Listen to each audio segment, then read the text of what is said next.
Bonjour, bienvenue à toi aujourd'hui en ce début de Triduum pascal avec la fête du Jeudi Saint, jour de l'institution de l'Eucharistie, jour de l'institution du sacerdoce, jour du lavement des pieds.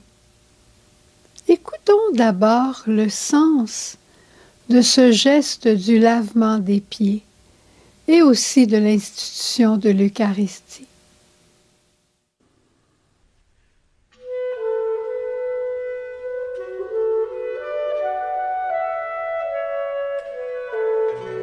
Pour servir comme un pauvre, tu m'as dit, laisse tes projets.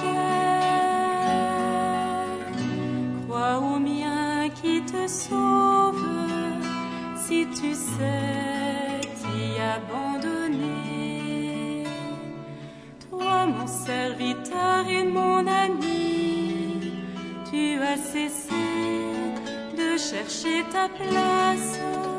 Tu l'as trouvé au rang des petits, en espérant tout de ma grâce. Tout est une question de service du serviteur. Jésus qui lave les pieds comme un serviteur, Jésus, Eucharistie, qui est là, présent au milieu de nous, comme notre serviteur, et le prêtre, par son ordination sacerdotale, se veut serviteur du peuple de Dieu. Donc, nous sommes servis à souhait. Et on va regarder ce texte dans Saint Jean. Il y a beaucoup de textes pour cet événement. On va regarder Saint Jean avec, au chapitre 13, le lavement des pieds. Avant la fête de la Pâque, Jésus, sachant que son heure était venue. C'est le jour de la Pâque, et Jésus dira en Saint Luc, « J'ai ardemment désiré manger cette Pâque avec vous. C'est pour ça que je suis venu, pour être là, assis à la table, au milieu des miens. C'est pour ça mon incarnation. » J'ai ardemment désiré manger cette Pâque avec vous. Et au lavement des pieds, Jésus dit, « Je sais que mon heure est venue de passer de ce monde à mon Père. » Qu'est-ce que la mort? C'est de passer de ce monde qui nous est bien connu au monde de Dieu notre Père qui nous sera la découverte, je dirais, de notre vie. Une découverte qui durera tout le temps de l'éternité. Et Jésus dit, « Ayant aimé les miens qui étaient dans le monde, je vais les aimer jusqu'à la fin. » Et il va nous montrer à travers le lavement des pieds jusqu'à quel point il nous aime. Bien au-delà de juste un nettoyage de pieds et d'orteils, si je peux dire, il y a un renversement, un bouleversement de la hiérarchie de la société qui nous révèle l'amour de Dieu, l'amour humble et serviteur de Dieu. Au cours d'un repas, alors que déjà le diable avait mis au cœur de Judas Iscariote, fils de Simon, le dessein de le livrer, sachant que le Père lui avait tout remis entre les mains et que son heure était venue de s'en aller vers Dieu, tu vois, au moment d'un acte fou d'amour de la part de Jésus, Satan est là et il y a de l'opposition. Il y a toujours de l'opposition. Quand Jésus fait un miracle le jour du sabbat, tout de suite on avait l'opposition. Quand Jésus fait quelque chose de grand et d'impressionnant et qui montre finalement sa divinité, toujours l'ennemi arrive. Pas étonnant que ça nous arrive aussi dans nos vies quand on s'en va faire quelque chose de beau et de grand. Il y a toujours des bois, on dirait, qui arrivent dans les roues de notre élan. C'est normal, l'opposition. Et là, Jésus, il se lève de table. Il dépose ses vêtements et il ceint le tablier. lui de condition divine, ne retint pas jalousement le rang qu'il égalait à Dieu, mais il s'est anéanti. Jésus quitte le ciel, si on peut dire entre guillemets. Jésus prend la nature humaine et il vient vivre au milieu de nous et il prend la dernière place. Chez les Juifs, quand les gens marchaient sur des chemins de terre, et il était normal, quand le maître arrivait à la maison, quand la famille du maître arrivait dans sa maison, il était normal qu'un serviteur, souvent c'était un enfant, c'était celui qui était considéré de plus basse classe, c'était normal qu'il vienne laver les pieds du maître et des membres de sa famille. Parfois, c'était des esclaves, ceux qui n'avaient pas payé des dettes, alors c'était eux qui faisaient ça. Alors, de voir Jésus prendre le linge, l'eau pour laver les pieds, c'était impensable. C'était impensable dans la structure de pensée des hommes de ce temps. Il y avait Dieu et il y avait les hommes. Il y avait les saints, il y avait les pécheurs. Et là, tout d'un coup, ce Dieu, tout grand, tout puissant et très haut, prend la place de l'esclave, du serviteur, et il lave les pieds. C'est pas étonnant à ce moment-là que Pierre va lui dire « Seigneur, toi me laver les pieds? Non, jamais. Non, jamais, c'est impossible. » Et Jésus n'explique pas à Pierre qu'est-ce qui se passe. C'est Van Balthasar qui dit ça. Van Balthasar, il nous dit, Urs Van Balthasar, le grand théologien,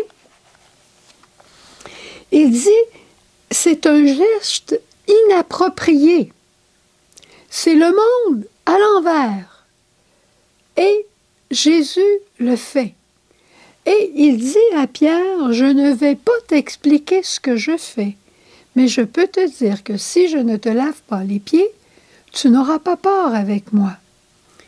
Si tu dis non, Pierre, tu n'auras pas peur avec moi. Tu n'acceptes pas mon plan. Déjà, je t'ai annoncé ma passion, tu ne l'as pas accepté. Tu n'acceptes pas le plan de Dieu qui est l'incarnation, la rédemption. Tu veux encore un sauveur grandiose, puissant, tout-puissant. Et le sauveur que Dieu, le Père, t'envoie est un serviteur humble, souffrant, qui va être crucifié. Pierre n'était pas à même de comprendre le mystère du renversement que Jésus vient opérer dans l'Eucharistie, dans le service du serviteur souffrant, mais il avait une corde sensible, il aimait Jésus. Alors quand Jésus lui dit « Tu n'auras pas peur avec moi », alors il dit « Lave-moi les pieds, lave-moi la tête, lave-moi, parce que moi je veux rester uni avec toi. » Mais vous voyez comment c'était. Là, à ce moment-là, c'est par pure obéissance, par pure, je dirais, confiance amoureuse que Pierre va se laisser laver les pieds. C'est comme une chute totale d'un mode de pensée de cette époque-là. Et pour lui, c'était incompréhensible. Et Jésus va continuer, après avoir lavé les pieds de Pierre, de pieds des apôtres, de Judas aussi, il va continuer et il va leur dire « Ce que je viens de faire, faites-le vous aussi. Heureux êtes-vous si vous le faites. » On peut retourner parce que Saint Jean, il ne raconte pas directement l'institution de l'Eucharistie, il raconte le lavement des pieds. Mais heureux celui qui communie au corps et au sang du Christ pour qu'il devienne lui-même pain vivant pour être donné à ses frères. Heureux êtes-vous si vous vous laissez laver les pieds par moi, si vous vous laissez pardonner, si vous vous laissez complètement plonger dans ma vie, parce que vous irez vers vos frères et vous ferez la même chose. Et je repense à une parole de Jean le Baptiste qui vient dire comment c'était un geste humble que posait Jésus. Jésus, il dit, Jean-Baptiste, il dit, « Je suis même pas digne de défaire la courroie de ses sandales. Je serais même pas digne de laver les pieds de Jésus, tellement il est grand, il est Dieu. » Alors, quand Jésus prend ce rôle-là, il renverse tout, mais il nous dit à nous, à toi, à moi surtout, il dit, « Heureux es-tu si tu te fais serviteur, servante. Tu seras grand à la mesure de ton service.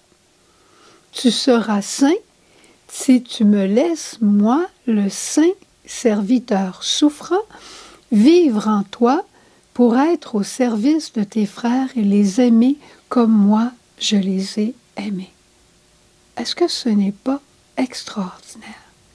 C'est vraiment une fête aujourd'hui qui nous invite à faire silence, à nous prosterner, à accepter qu'il y a des mystères dans la vie que l'on ne comprend pas, mystères devant lesquels on a à se prosterner et mystères dans lesquels on a à servir. Je pense à ces mamans, je pense à des papas qui ont vécu un service humble, caché toute leur vie. Vous pouvez vous imaginer la belle place qu'ils ont auprès de Dieu aujourd'hui.